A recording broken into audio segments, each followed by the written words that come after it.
Pessoal, hoje nós vamos ver, então, estrutura de palavras, que é um conteúdo em que apresenta a formação das palavras na língua portuguesa. Como que elas são formadas? Como que que partes que existem que eu consigo fazer uma palavra nominativa, uma palavra diminutiva, uma palavra diferente a partir de um mesmo pedacinho chamado radical. Então, vamos lá. A primeira parte que a gente vai ver, ela se chama, é a parte mais importante dentro da língua. Também ela serve para formar outras palavras. Então, eu pego aquele pedacinho mais importante e eu formo outras palavras, como vocês vão ver aqui nos exemplos. Então, no exemplo, vocês podem observar que todas as palavras aqui, até o R, se repetem. Então, elas têm o mesmo radical. A partir daqui, cada uma recebe uma partícula diferente, que a gente vai ver posteriormente. Mas o radical, ele permanece o mesmo em todas as palavras. Depois, a gente vai para a vogal temática. A vogal temática, ela indica a terminação de um verbo, se esse verbo termina em ar, er ou ir, e ela também indica que essa palavra não tem masculino ou não tem feminino. Então, aqui nos exemplos, a gente vê pedra, que até o R a gente já viu que é o radical, fala, que até o L é o radical, porque eu formo a palavra falo. Tá? Para achar o radical mais fácil, é eu colocar as palavras no diminutivo, quando eu consigo.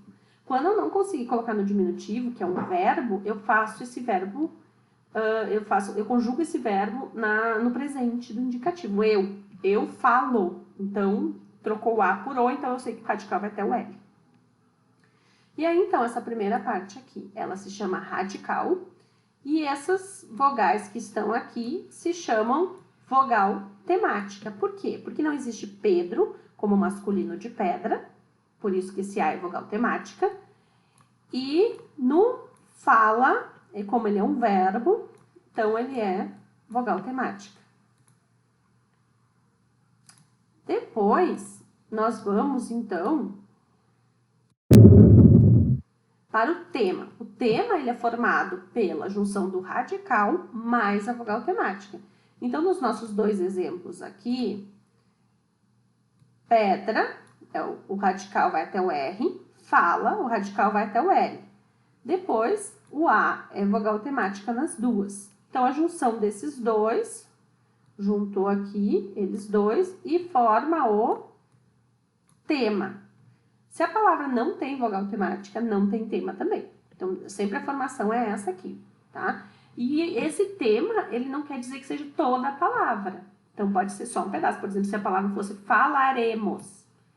Fala continua sendo o tema. Por quê? Porque é o radical mais a vogal temática.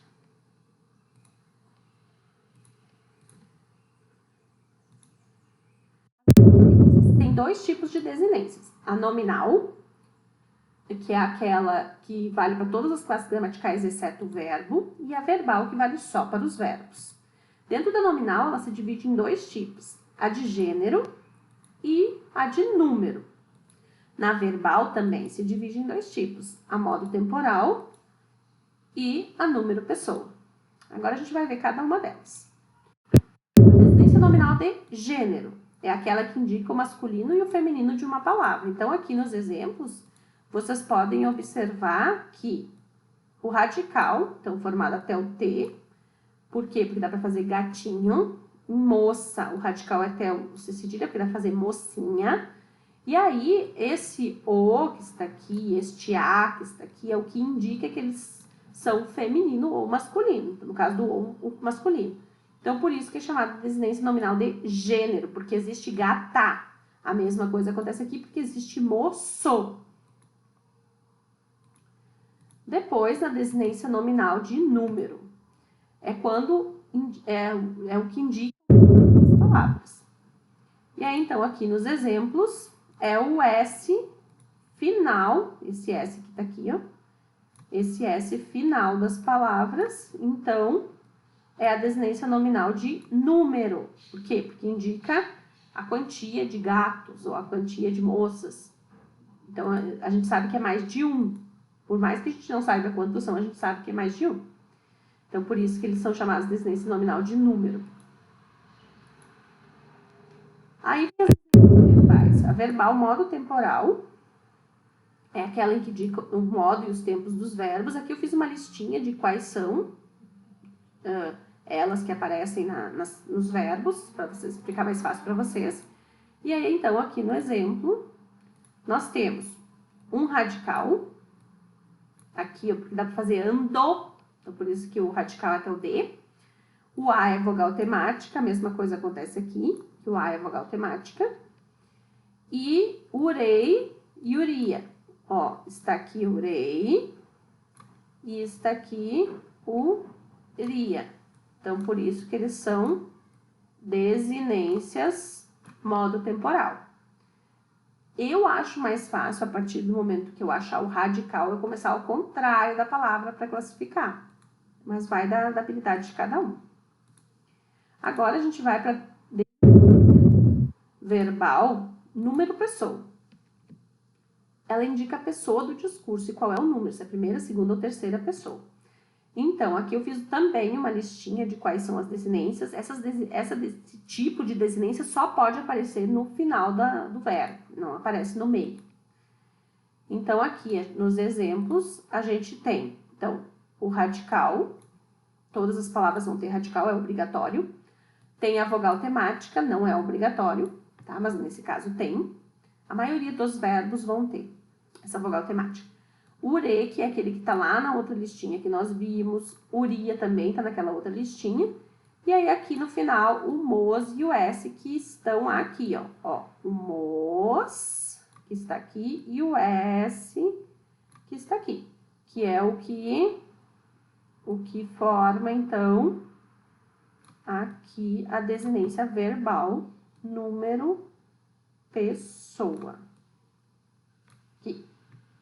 Então, são essas aqui. Depois disso, nós temos o prefixo. O prefixo é uma partezinha da palavra que vem antes do radical. É a única coisa que existe que vem antes do radical.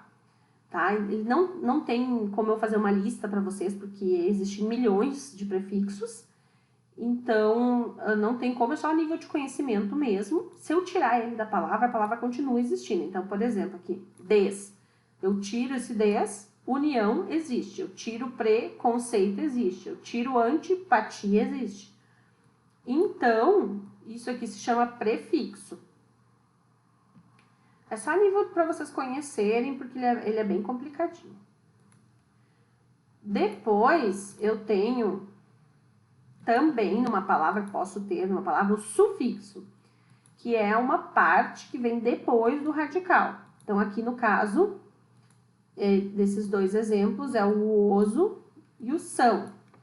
Sempre vai ser sufixo e o são nem sempre é sufixo. Em algumas palavras ele é, outras ele não é. Depende da palavra, depende da formação dela, de como ela vai ser, tá? Por isso que ele é bem complicadinho. E tem uma lista enorme também de quantidade de sufixos, como tem de prefixos também. Mas é só para vocês conhecerem que existe esse tipo de coisa. Bom, gente, eu espero que vocês tenham entendido o conteúdo, que vocês possam fazer uso dele aqui no 9º ano e também no ensino médio. Qualquer dúvida, vocês podem me perguntar, podem me chamar, que eu ficarei à disposição. Obrigada!